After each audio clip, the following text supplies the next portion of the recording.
Yeah, that's my question. It appears not, doesn't it? Let me tell you about that, about the Libya situation. There's no one in Congress on both sides, on either side, that are happy about how that went down. And we feel like that. I mean, for example, the day before that we went there, the president and all the congressional leadership had a meeting over lunch. And that subject was not brought up not one time by the administration with the congressional leadership the day before. Not only Republican leadership, but both sides.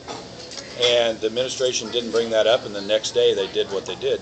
My view is that on that is that even though technically their lawyers told them they followed the letter of the law by giving a report to Congress within 60 days, that it was handled improperly. And we're going to try to stop that. I think there's some things coming up this week or next that are going to try to stop future stuff without congressional approval. But nobody in Congress is happy the way that went down.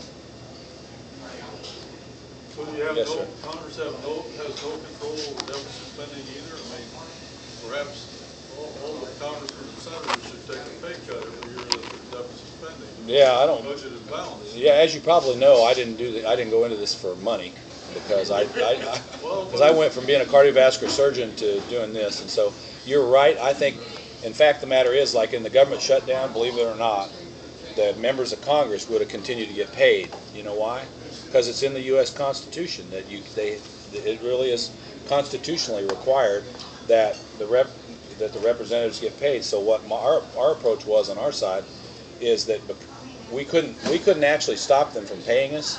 But what my plan was going to be is if we did have a government shutdown, I was going to donate my salary to local charities within my district. So if they won't, you can't actually, believe it or not, you can't actually say don't pay me. Well, I'm not thinking about specifically. Does the Constitution allow deficit spending?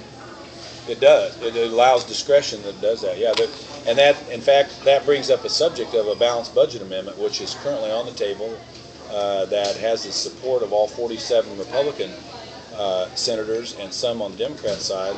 And on the House side, I'm a co-sponsor of that, a balanced budget amendment, which would force the federal government constitutionally to have a budget that's balanced.